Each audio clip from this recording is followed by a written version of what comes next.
Our decline here, average picker. I'm just on the heels of doing that last video, kind of just looking at my picks. Figured let's pick, do a challenge lock. So this one is by Albert Lebel, and apparently left the key in the bag. So here it in there. Not sure which one it is, but we'll get that sorted out. So let's see what we can get here. Infamous black bags of Albert. Okay, we started, ooh, false set very quickly. We started off on the third pin. The first two we had pretty much nothing from them. Once we got the third pin picked, that kind of kicked everything off for us. Okay, counter rotation, I think we're on 2. I manually put it back into the false.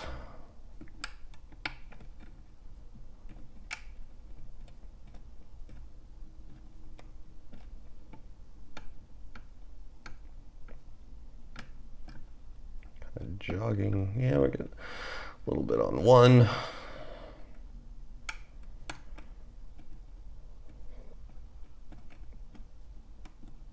Four and 5.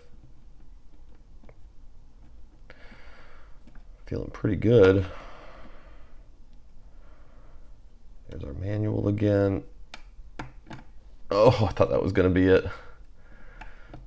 It's like that's surely the last one we've got left. So something just needs a nudge. I think we're right there at the end.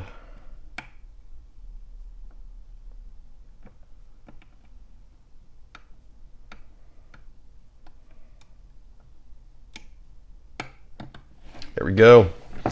Oh, almost whipped it back locked there for a second.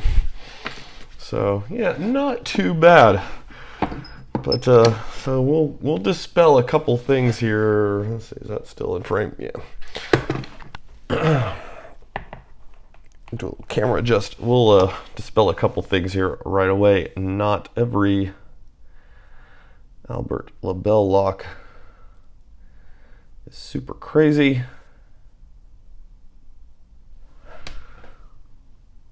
But when he needs to kick your ass, rest assured he can make a lock that will absolutely beat you down. Can't get too overly confident.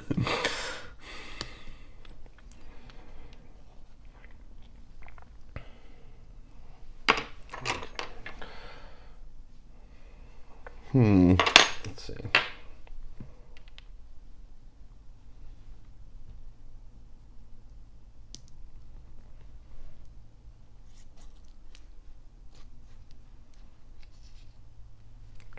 There we go.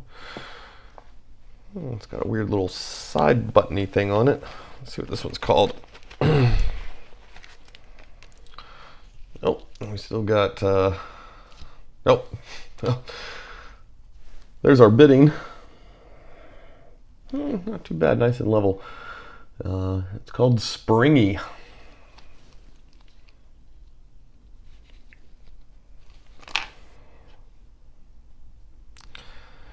Yeah, so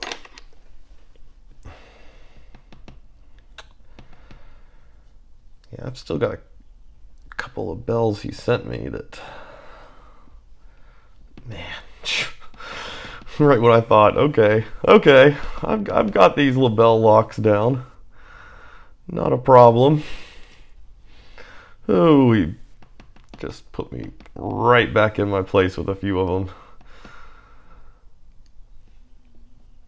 This one, thankfully, was not so terrible, and of course, I'm pulling all standard pins out of the bottom. Anything going on? Yeah, we got some undercuts on 1 and 5. Also got that weird thing. I don't know what's going on with that. It's not a button or anything. I don't think he put that in there. It is whatever it is. All right, let's see what's going on upstairs.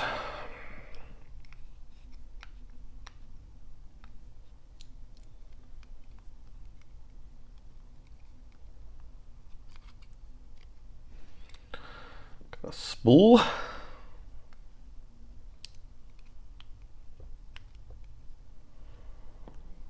We've got a, it's kind of a barrel pin. One that I'm slowly starting to favor. Double serration.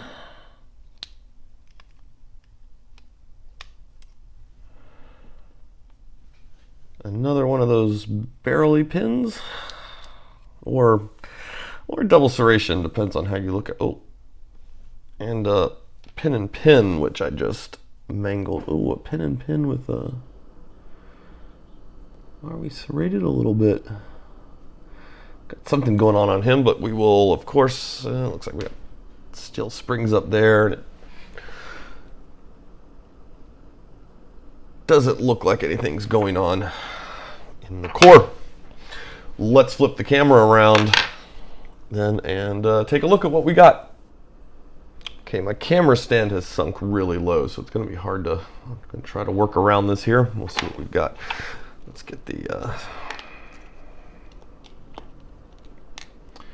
There we go. Springy by Albert Lebel. Nothing too terrible bidding wise going on there.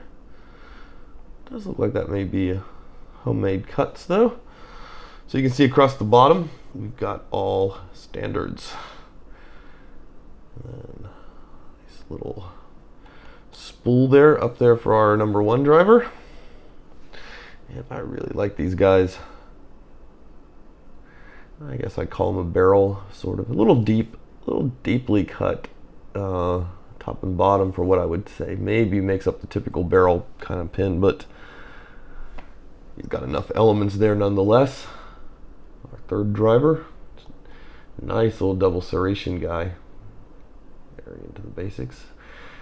Here we've got another what I would call a barrel. And then this guy, and unfortunately it looks like it does have a taper there, and I'm not sure which way it was.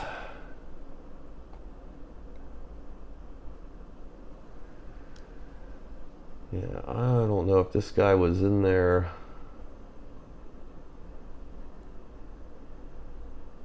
Like that. Or if he was flipped around the other way. Also not 100% sure which part was into the shear line, but my guess is he would have been like that. So our spring would have been up here, and our shear line here. That is my guess anyway.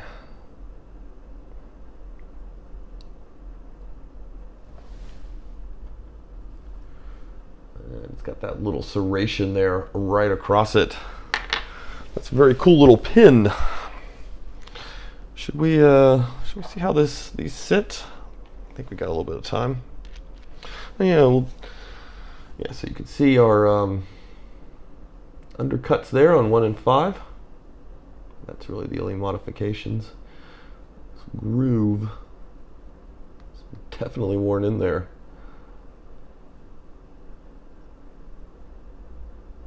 I don't think he made that. But you know what? It looks like our chambers. He might have knocked these chambers a little bit, taking the edge off of them or something. I have no idea what's going on with that thing. Doesn't really do anything. But let's load these up and take a look at what they would have looked like in their at rest period. Okay, well there's our first 3 loaded up. The pin and pin didn't want to play too nice. Just balanced there. But this is interesting. So our number 4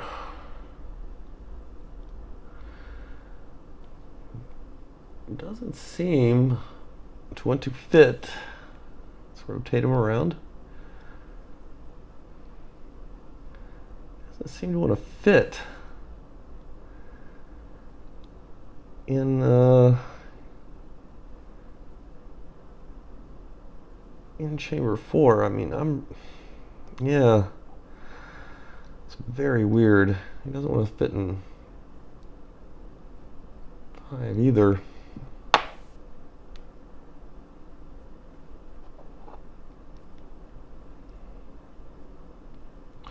So he might not have been in play at all, because he would have just been sitting right there on the top. So, yeah.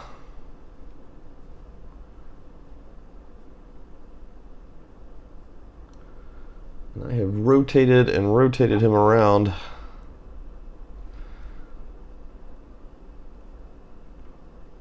And he just doesn't want to go in there.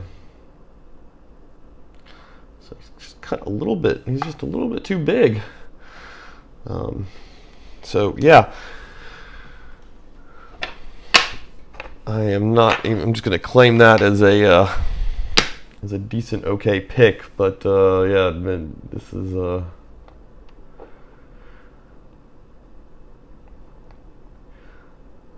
beginner's Albert Lebel introduction lock, I think.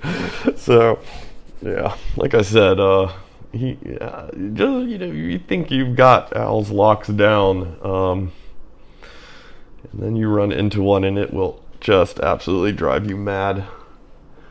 But this one, not so much. So there we go. Anyway, guys, we'll see what we can do about this or whatever. Get it all back together and get it ready to go out. So yeah, you guys have a good one. Thanks for watching.